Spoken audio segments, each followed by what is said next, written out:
Yo, what up, street togs, street blogs, street vlogs, street togs, vlogs, blogs, togs. Okay, so, fun thought. How to become more gay, joyful, happy.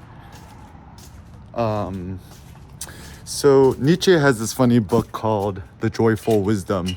And I think actually the real title is La Gaya Ciencia or something like that. It's like the gay science. Gay meaning, not homosexual, but being joyful. And actually, as a kid growing up, born 1988, and it was funny because I'm glad that kids don't say this no more, but the whole thing was like, oh, that's so gay, or stop being so gay, and then there'd be some smart aleck kid who'd be like, yeah, gay means happy, and then everyone will still tease the kid, right? Not nice to call people gay and a slur, right? So the good thing is that's mostly been eradicated, and I think that's a good thing. But anyways, it's funny because I think the American notion of being quote happy, right? Everyone wants to be happy, happiness. Maybe rather than choosing happiness, choosing to be gay or to be joyful or to be bright and merry and jolly is actually a better notion, right? So I think Fernandino Galliani via the Nietzsche, better to be a gay monster, happy monster, than a sentimental bore. Or my thought is better to be a gay monster, a gay wolf, a happy wolf, than to be this dark, morose, philosopher thinker. It's yeah, the whole world's going to shit. So whenever people talk about conspiracy theories or, I don't trust nobodies like that. And it's China's gonna take over. No, it's not. So I have some theories, okay? First and foremost, question. Have you ever met a vegetarian or a vegan person who doesn't drink beer or alcohol or wine or spirits or whiskey, cognac, white wine, red wine, rosé, right? I haven't. Have you? So I have a theory, okay? Once again, this is my theory. It's not true. It's just a theory. My best friend Nietzsche might corroborate with me on this. When one adopts a more vegetarian or vegan or pescatarian or pescatarian, I only eat fish that eat other fish.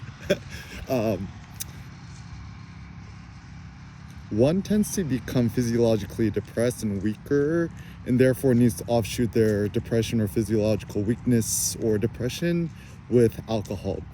So anyone who has to drink alcohol or drinks alcohol every single day or whatever, or drinks a lot or whatever, I don't actually trust them. I think actually I might be one of the only modern people who think this, who's not, Islamic, I suppose, where I'm actually really anti-alcohol. If people want to drink beer, alcohol, wine, it doesn't really bother me, right? But I think just kind of more of a societal, philosophical thing is, I think, alcohol is really bad. It's probably the worst drug out there. Kills a lot of people, drunk driving, stuff like that. And I don't desire a world or a society that bans alcohol. That's not good either. But I think society nowadays is almost too open and accepting towards alcohol. It's almost like a given. And it's a weird thing too, especially as a man, right? To not drink alcohol is seen as a strange thing, as an aberrant thing, or it's seen as effeminate, right? It's real men drink alcohol. Real men don't have beer bellies. They got six packs. The Spartan, right? And the bad thing with alcohol too is that it weakens you, inebriates you, and stuff like that. And actually, it's not good for your thinking too. So the downside with alcohol, you ever, have a good night of alcohol and then have a hangover? Yeah, hangovers are not good. It's a sign that you're poisoning and weakening your body in a bad way. So your body is wise. So even Oh, there's a beat. Even our best friend Nietzsche is like, don't trust, even the Germans drink too much alcohol. You don't trust any German drinkers or thinkers who drink too much alcohols and stuff like that. And yeah. So it's funny. It's like you're not allowed to be a carnivore in today's world, but you're allowed to be an alcoholic and drink lots of alcohol, right? Because like woke ass, like, academic, scholarly types is like you go to a wine and cheese party and you eat all the charcuteries, right? Rich people don't eat food, they eat charcuteries. They eat like Brazil nuts and salamis and wine, red wine, white wine, right? It's like, even nowadays, you go to a bunch of scholars and academics, right? So you're almost like not allowed to eat meat. It's like, oh, I only eat a little bit of meat, only on Fridays or on the weekends, right? It's almost like expected that everyone's vegetarian, or at least there's one or two vegetarians in the room, right? And it's funny too, because like the thing with these kind of biases, right, is like, okay, there's going to be one or two vegetarians or vegans here, therefore everyone needs to eat a vegetarian or vegan meal, or at least make it the option, right? How come no one's like, there's a carnivore in the room, we got to supply all the we got to supply at least 20 beef ribs for Eric Kim. Eric Kim's going to be here, he's got to provide the beef ribs, right? But to be more gay, I think actually eating more flesh, meat, bone marrow, beef liver. Just bought a bunch of beef liver at the local halal market the other day, only $3 a pound. Beef liver is a natural steroid. Just Google it. How bodybuilders used to use, you see tons of beef liver and even cocoa beef liver supplements. Interesting thing. And also beef ribs, just get at Costco. The other day we bought a top sirloin, which is essentially picanha. Not as good as the beef rib. Like Cindy and me have a theory. This the closer the meat is to the bone, the more nutritious it is, and probably better. Like even you gotta think about yourself as a predator. Just like Google it, right? How do predators, after they kill their prey, what they eat? They eat the liver, the heart, the intestines, the innards, and they leave the scrap meats for the predators. But then people's like, yeah, but humans, we're not carnivores, we're not predators, we're meant to be omnivores, look at our teeth, stuff like that. I'm like, yeah, that's because like humans back in the day, we're just trying not to starve to death, right? So we just eat whatever we want, right?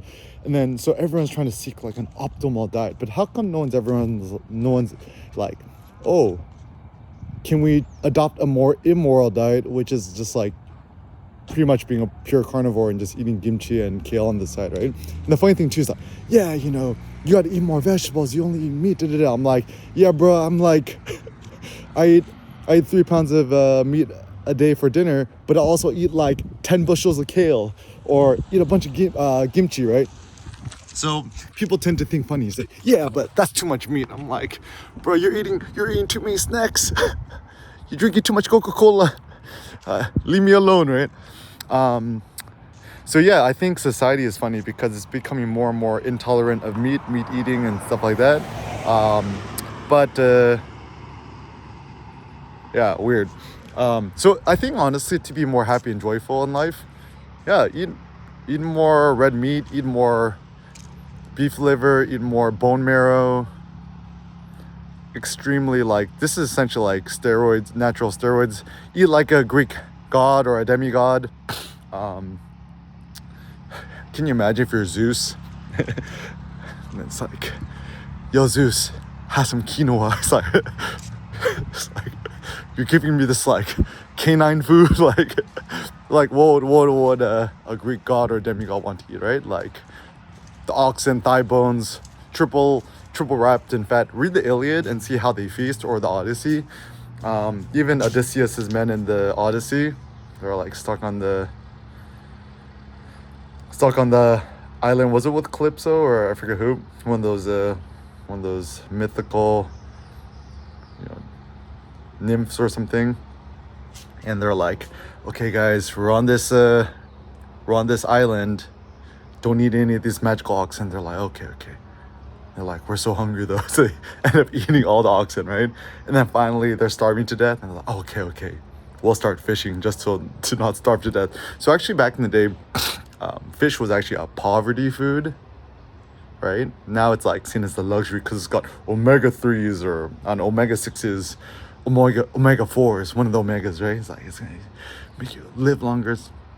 And once again, like the problem with a lot of modern day food science is it's correlation, not causation, right? Like it's like you can't make it scientific. Like you can't just have like two twins and it's like, okay, you know, let's say there's like you know, person A who's Jimmy and person B who's Tommy. You can't just like, okay, Jimmy, you're only gonna eat kale and quinoa and beans and rice from birth until you're age 80, and then you can't go to like you know, Tommy is like, okay, Tommy, you're gonna eat nothing but kimchi and beef ribs from right now to age 80.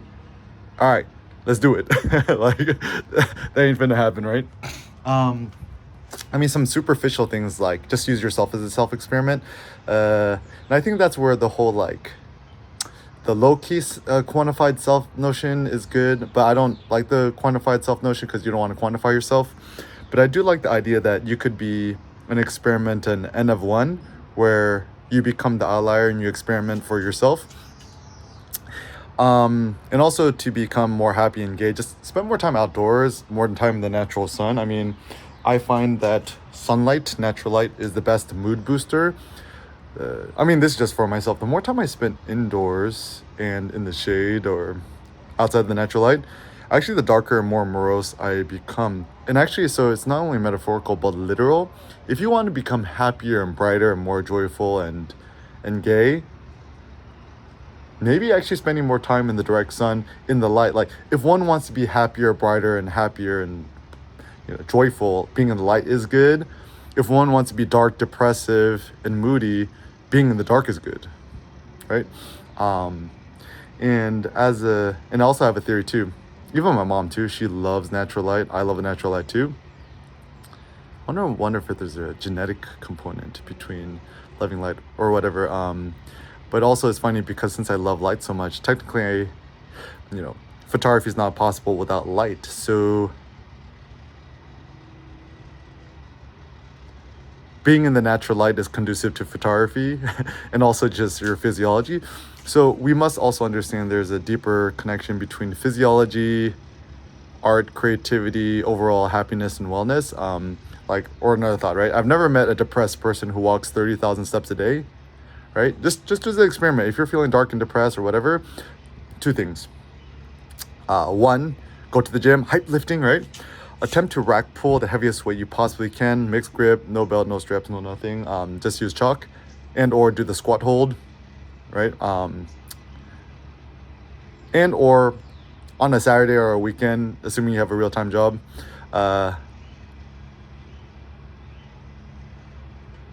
see if in a single day, let's just choose a random Saturday, right? Just make it a goal, check your iPhone pedometer or whatever, right? Try to walk 30,000 steps in a day. Bring your Ricoh GR3 or 3X in your front pocket along, and see how that changes your mood. So my theory is depression, quote depression. Depression literally means to be pushed down, to be depressed, to be down, like something is pushing up against you, right? And morose, dark thoughts in our mind, sadness, I think it's a kind of a physiological offshoot. If you're happy, joyful, social, I don't think it'll be so. Also, some pro tips too. Going to the gym, don't put on earbuds. Don't put on the earbuds pros max. By not having headphones on, you start talking to people more, right? Like chatting more. People say people annoying and stuff like that. I'm like, better to interact and have fun with annoying people than to talk to no people. So there's kind of this weird attitude, especially in the Bay Area too, right? So everyone was cool, but everyone's trying to kind of a combination of size each other up and try to feel superior. This is why I never trust anybody who wears sunglasses or headphones or even a hat, because they're afraid to show their face. And so it's kind of like this cowardly aesthetic. Also, whenever people drive around in cool cars with tints, I don't trust it either, because it's a real cool person would be driving like, you know, the top down Lambo with no sunglasses on and just waving to strangers, right? Sunglasses are more cowardly. Hats too. So like people try to look so cool and mysterious and enigmatic. I'm like, nah, bro, you're you're a coward, right? So ultimately, to become more gay, more time outside, more sunlight, more meat consumption. Also to not take life too seriously. Do things that get your adrenaline, get your testosterone up. Watch the movie 300 on loop. That's the one. Also, one movie I really like is John Wick. I'm just like, don't take life too seriously.